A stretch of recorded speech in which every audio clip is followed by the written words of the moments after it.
El trasllau de la capital del reinu Astur a Lleón non só implica cambiar el nome al reinu xurdiu de la rebelión antiislámica, sino también la marginación progresiva que va a sofrir la nobleza asturiana del centro de poder frente a la nobleza desplazada a la nueva capital, que va a ir ampliando los sus dominios a medida que el reinu avance hacia el sur. Asina, Asturias repliégase sobre sí mesma, entrando en una progresiva fase de aislamiento que va a durar siglos y que la deja fuera de los grandes acontecimientos históricos del medievo hispánico. Pese a ello, la vinculación de Asturias para el Camín de Santiago permitió al nuestro país una relación intensa con Europa occidental al través de los peregrinos y comerciantes de esa procedencia, los cuales eran denominados de manera genérica como francos, xente que pasaba pela nuestra tierra trayendo productos o quedándose a vivir aquí.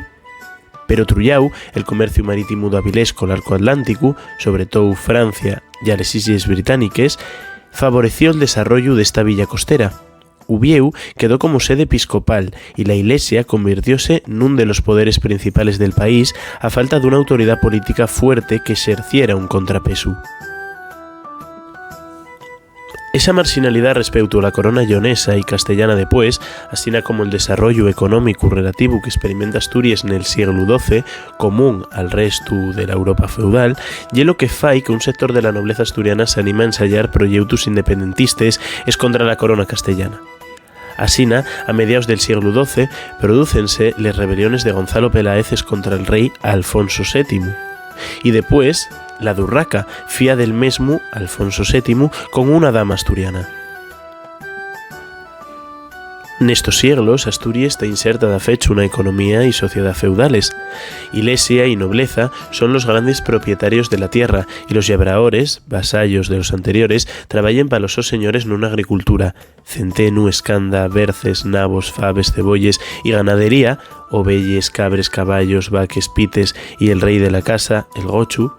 de supervivencia, teniendo que entregar la mayor parte del excedente a los propietarios de la tierra. Para favorecer el comercio y el desarrollo urbano del siglo XII al XIV, los monarcas castellanos y olloneses van a ir otorgando a ellos concellos asturianos cartes poles o fueros para la creación de poles o villes nes que construir un mercau selmanal y así favorecer el intercambio. Eses poles son l'origen de les villes asturianes de tal nome: Pola Llaviana, de Chena, de Somieu, de Siero y Puela d'Allande. Y d'otres que nun lo conservaron, pero que reciben nesta época una carta pola, como Xixón, Gozón, Nava, Llanes, Cangas, etc. En ocasiones, les poles son de creación nueva, como Castripol o Villaviciosa, mientras que en otros casos concédense los privilegios a las poblaciones ya existentes, como Xixón o Pravia. Los habitantes de les poles yeren declarados libres, esto ye, non suxetos al señor feudal, y tenían una serie de derechos civiles reconocidos, por lo que la creación de les mismes siempre contó con la oposición de los señores feudales, tanto laicos como eclesiásticos. Algunas de estas poblaciones acabaron convirtiéndose en villas importantes, como Xixón, La Polasiero, Tineu, Cangas, etc., mientras que otros no lograron fructificar y siguieron siendo pueblos pequeños, como la Pola d'Allande, agora la Pola Alpinu, o Les Regueres. Mientras estos siglos va a producirse un proceso de trascendencia especial para la cultura asturiana, el surgimiento del asturiano como una lengua escrita.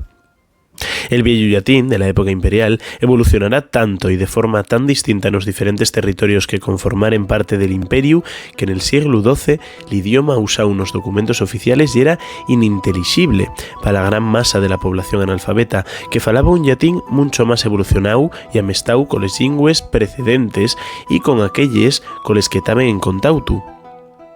Aunque les sos diferencias en aquella época ya eran menores que agora, van surdiendo de forma nidia idiomas como el asturiano, el castellán, el gallego-portugués, el catalán, el lombardo, el occitano, el toscano, el francés, etc.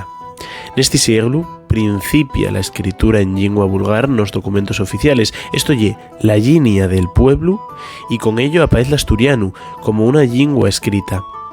El documento más antiguo que tenemos constancia y el Fuero de Avilés, que data del año 1155, pero en los años siguientes irán apareciendo muchos más, ya que aunque anguaño resulta extraño, entre los siglos XII y XIV las lenguas oficiales de Asturias, aquellas usadas en la administración, la iglesia y los documentos oficiales laicos o religiosos van a ser l'asturiano y el latín. La imposición del castellano va a llegar a finales del siglo XIV, coincidiendo con la sumisión de la élite asturiana a la corona de Castilla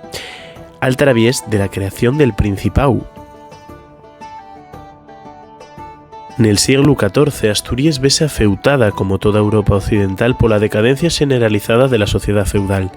causa y efecto de las guerras, crisis económicas y agitaciones sociales. Disminuye el comercio, llegan años de cosechas males, la nobleza intenta apretar entavía más a los llabraores y a la propia corona, de la que asisen más privilegios, y esto genera tensiones sociales grandes que se ven en la figura de nobles bandoleros como Gonzalo Peláez de Coalla, de principios del siglo XIV, o en conflictos como el de los persuraos de Llanera a principios del siglo XV, que fueron excomulgados por el arzobispo d'Ubieu al negarse a pagar impuestos nuevos. La falta perres y por lo tanto también de donaciones vese na lentitud, por ejemplo, de la construcción de la catedral de Ubieu, iniciada a finales del siglo XIII y acabada a principios del siglo XVI, y en tobía con una sola torre y non con dos como estaba diseñada. El contexto de crisis económica y de enfrentamientos entre la nobleza, la corona, les belles urbanes y llabraores desencadena a finales del siglo XIV la rebelión del conde Alfonso Enríquez, principal señor feudal de Asturias, que se fadrá fuerte en Xixón frente al ejército castellano. Episodio este muy poco conocido. El asedio de Xixón tiene todos los ingredientes de una película de Hollywood. Una ciudad defendida por una princesa portuguesa, Isabel de Braganza, esposa de Alfonso Enríquez, y apoyada por una flota de piratas ingleses a cambio de usar el puerto como base de operaciones para sus acciones de piratería por la costa gallega. Una ciudad que namai podía ser asaltada unas horas al día, ya que cuando subía la marea quedaba convertida en una isla. Un pauto de rendición porque Isabel y los sus partidarios parten pel mar hacia Bretaña, etcétera, etcétera. Derrotado y exiliado Alfonso Enríquez, el rey Juan I